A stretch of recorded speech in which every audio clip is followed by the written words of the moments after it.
URC folks, Leinster up against Munster, a proper rivalry match, two of the best sides in the league.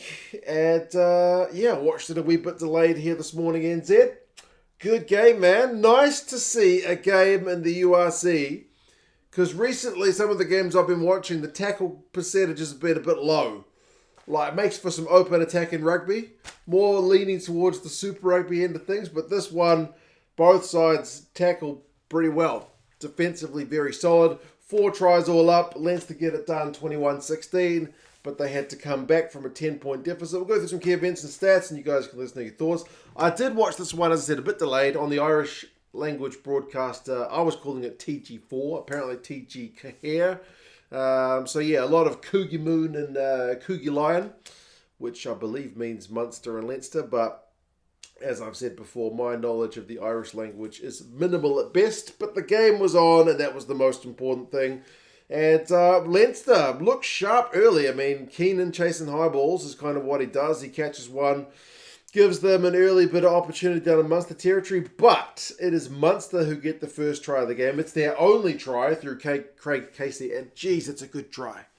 Like, you had to be on form to get some tries in this game to break the opposition defence. And I don't think many teams are stopping this Munster try. I think it was Crowley kind of taking the ball half to the line, puts in, was it him that passed the ball to Zebo? But either way, Zebo finds himself in some space, puts the hammer down, great line break, and then I think it goes through the hands of Nash, Frisch with the final offload to Casey. It is a great try.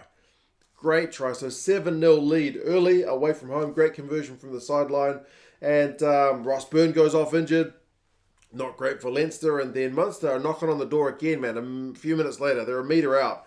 Eventually, Leinster get pinged at the breakdown, so shot at goal, 10-0 lead. Great start for Munster. If you're away from home, you want to silence the crowd as best you can.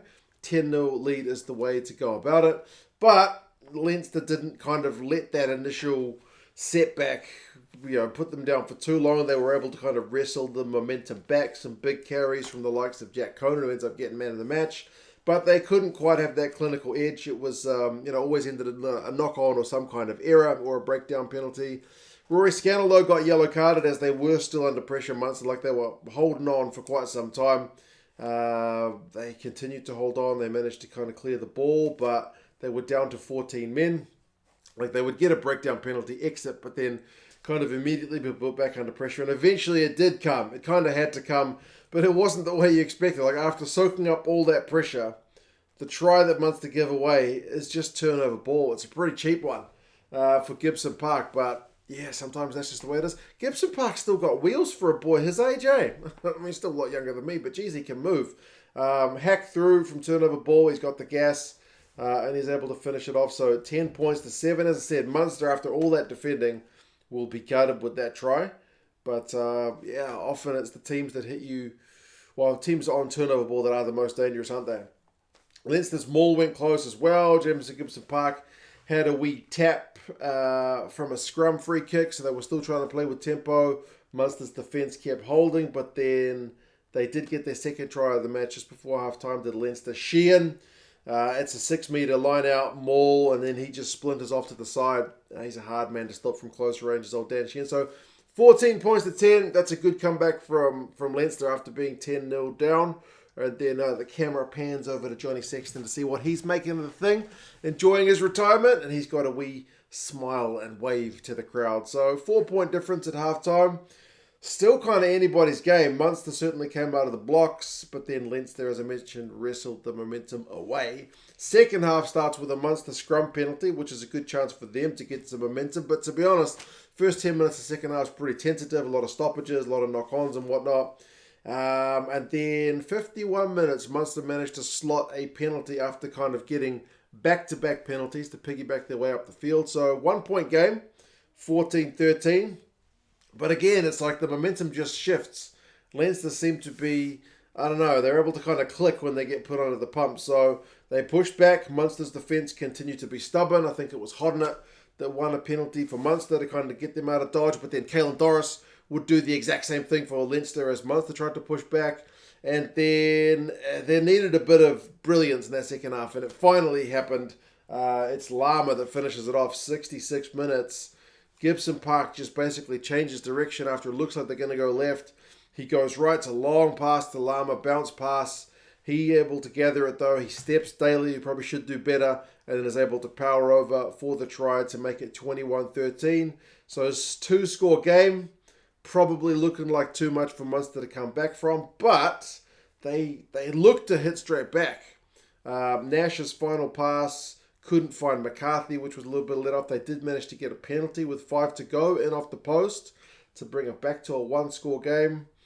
They went 15 phases at the death, but that bloody man, Caelan Doris, again, able to pinch one at the breakdown. Maybe the biggest cheer of the game, barring the one for Johnny Sexton. But yeah, 21-16. Proper arm wrestle. I mentioned the defence. Leinster tackle at 90%, which is genuinely very good. Very few teams get that, especially at this level. 87% Munster, not too far away. Like the game I watched yesterday. Who did I watch yesterday? That was Carter from the Stormers. Was 80%, 79%. So, yeah, I watched one of the Premiership games as well. It was 85%, 80%. So, to have 87 being the lowest of the two numbers is bloody good. Munster had more possession, Leinster had more territory. Run meters 348 to 428. That's in Munster's favour. Defenders beaten 19 each. Clean break 6-3 Leinster. Run meters wise, Zebo 79, Murray 46, Nash 44. Nash also beats 3 defenders. Lama also beats 3 defenders. But Caelan Doris, I don't know how he didn't get him out of the match. 21 tackles. I mean, they gave it to Conan. He's pretty bloody good as well. But yeah, for mine it would have been Doris. But yeah, I love a big defensive shift. I love some big old, threats at the breakdown. Tim tackles. That's what Caelan Doris was doing all day long. So, yep, I think it's a fitting clash between these two sides. A losing bonus point for the Munster guys. No 4-try bonus point for Leinster, but they'll certainly take a home victory over their rivals. Munster are back home to Glasgow next, and Leinster away to another Irish team in Connacht. So, yeah. You guys, let us know your thoughts on the game. I was thoroughly entertained, even if I couldn't really understand what the commentary team was saying. But as I said, the picture on the field is the main, most important thing. And if you're looking at languages you can't speak, I speak a bit of Chinese. I was in China back in April.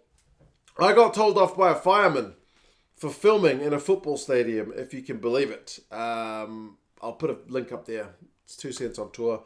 Firemen here in New Zealand are generally very friendly and quite jovial. If they're not attending emergencies and you've got kids with you, they'll be like, "Hey kid, come and sit in the fire engine," and they'll ask you, "Have you got smoke alarms in your house?" And they're generally very happy folks.